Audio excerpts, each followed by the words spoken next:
One of the best things you can do to help your mental health is talk to a therapist. It's okay. Do it. We all do it. It is okay. It is 2023. And let's do this. And if you don't know where to start, our next guest is here to help. Joining us live this morning is Dr. Thea Gallagher, a clinical psychologist and associate professor at NYU Langone Center. Dr. Gallagher, it is always a pleasure to see you. Yeah, so happy to be back. Love being on this show. So when I was in the late 90s, I graduated from school and I was like, I need to see a therapist. You would have thought I told my family that I was going to disown them. What do you need? What do you mean you need therapy? Therapy? What's wrong with us? What's wrong with us? Go talk to the church. And I feel like we've come such a long way. Go to confession. You'll be okay. No, I'm serious, and I know I'm not alone. And so for me, it was I didn't know where to begin. Thank God I had a very good friend who said, "Here, meet someone." Fast forward, we're in 2023. I think it's not as taboo. You are the pro. When you're looking for a therapist, where do you even start? I looked at a friend, but now there are apps. There's Google. There's the Google machine. In your expertise, what do we do here? Yeah, I love that we're asking the question, how do you find a therapist? Not like, should I see a therapist? Right. And that's great. That shows how far we've come. And so what do? I get this question all the time because the process feels kind of opaque to so many people. I do think the one way that you already kind of alluded to is you could ask your friends, hey, are you seeing someone? Do you like the person that you're seeing? And that's somehow how you can get connected with a therapist. But another great way to do it is to go on sites like Psychology Today or ABCP or ADAA, and you can put in like your gender preferences for a therapist. You can even put in like the kind of therapy you're looking for, whether it's like cognitive behavior therapy or the kind of conditions you want them to address. You can also put in your insurance. So those find a therapist sites can be really helpful in getting the process started. Okay. Very interesting. Okay, so we're asking you, friend, we're going to the Google, we're finding now, leading up to that first session, so you finally land on someone. Maybe it's not who you stick with. Sorry, that was my watch. Siri's going to be her therapist. My watch is finding me a therapist as we speak.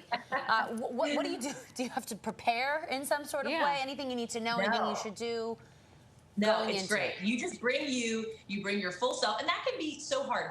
I always tell people, just the act of going to the session, like give yourself a lot of praise for even doing that. And you know what? Let the therapist guide you. Let them figure this out for you. Let them educate you on what the process is going to be. It can be great if you go into the session with some goals or some things you want to work on, but you could even just start with, here's what's bringing me in. I'm just like not been feeling myself, or I've been feeling stressed. Yes, they're going to ask you a lot of questions about the past and your family history and what you've been through, but really just try to go and bring your full self authentically. And it can be like so difficult to talk to a stranger about kind of your like deepest, darkest secrets of your life. But there's confidentiality in this relationship. It's a beautiful thing. You don't have to worry about the emotional burden that you're placing on your therapist, because this is what we do for a living. This is what we love to do. So just bring yourself and let us do the work. And you know, I find while it may be difficult at first to tell us this to the stranger, at least from my experience, or maybe it's not for you or for anyone else, but okay, this is a stranger. But then once the floodgates open, it's like, oh, okay, well, they don't know any of these people. Here we go. How are they going to judge me? They weren't there. They don't know the situation. So it's just like an unbiased third-party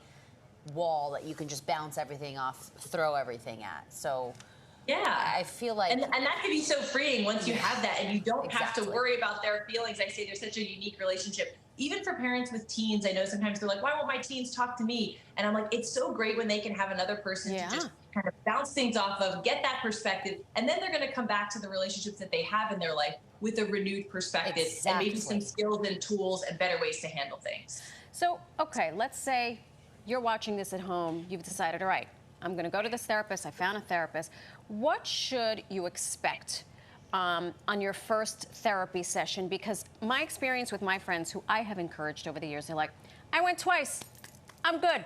I'm cured. And I'm like, well, that's so funny.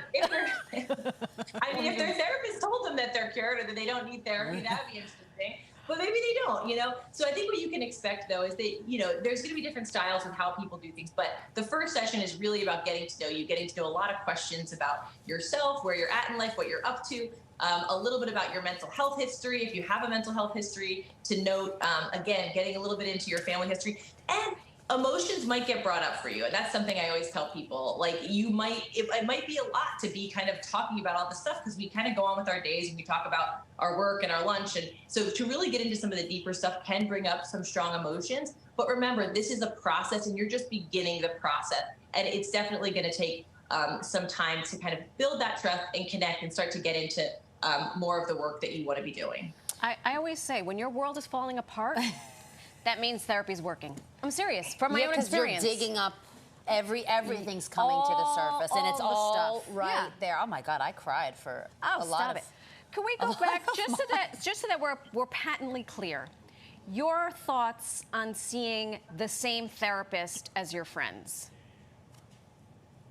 That's a great question. I think it depends on the level of friendship that you have with them, and do you want to be able to freely talk about that friend in therapy? I would say if you can avoid it, you should try to avoid it, because even if you're so tight with your friend, there might be a time when you're not tight with them, and that might make it really uncomfortable. So I would say if you can find someone else maybe in the practice, if your friend has a therapist they really like, or if you're really kind of like colleagues or gym friends or work friends where you feel like these relationships aren't going to overlap, then that can be okay. But I would say try to avoid it, just in the off chance that, you know, maybe your friend starts to annoy you and you're like, now who do I talk to? Can you imagine? No, I don't want to enter that. That's water I don't want to get into. But since you're the expert and we have you here, you know, we talk about this. You know, everyone who I speak to at work, in my personal life, who goes to therapy, seems to kind of have been told the same thing. For the most part, maybe you haven't, but what I hear is, you know, you need to go into that first session, and you mentioned connecting. But if you don't feel that connection, this is me personally. My therapist said this to me day one. She was like, you know, you don't have to tell me now. Think about how this went for you. If you aren't feeling it, you don't got to come back and see me. You can go find somebody else. There's 1,000,001 of us out there, and maybe someone will click and connect better with you. So to that extent, I still felt so awkward. I mean, I loved her. She was fantastic. I saw her for about a year. But how do you recommend going about that? Because it is like a weird. I know you guys. You'll probably be like, whatever. You know, we go through 1,000,001 people. It's not. We're not going to take it personal. Right, on her end, right. But how do you go about having that conversation if it doesn't work? Or how do you break up with your therapist? How do you break up, or how do you kind of steer through those waters? Yeah. Yeah, I think don't ghost us. You know, we have feelings too. So let us know what's going on. And if you feel like that's uncomfortable, we usually like to at least have like a little bit of a conversation, like what went well, what didn't go well. You know, I've had people deselect from me because, you know, you might just not, I'm looking for someone maybe a little bit older, or I'm looking for, you know, like a male, or I'm looking for just some other kind of therapy. I think it can be really helpful if you give your therapist that information. But I'll also say give it a little bit of time. Yeah. As someone who's also been in therapy myself, I can always say, I never like my therapist the first session. You got to give it a little bit of time to get to know somebody, because you're going in there, you're sharing all this stuff, you feel exposed, you feel kind of uncomfortable. And sometimes you could attribute that to the therapist, and you're like, and you know, you're not going to get a fix overnight. So I would say give it a few sessions, just because the process, like you're saying, is kind of awkward and uncomfortable to begin with. Give it a few sessions. And if you feel like there's something about this person, maybe I can't put my finger on it, but there's something about the reason that I can't connect to them, I can't open up, or I don't think this is working, just try to be honest with them. At least try to have a closure conversation, because it helps us grow as therapists to get that feedback as well. There you go. Dr. Thea Gallagher, just like a relationship. You're a gem. Thanks again for joining us. We appreciate all your insight. Always, anytime.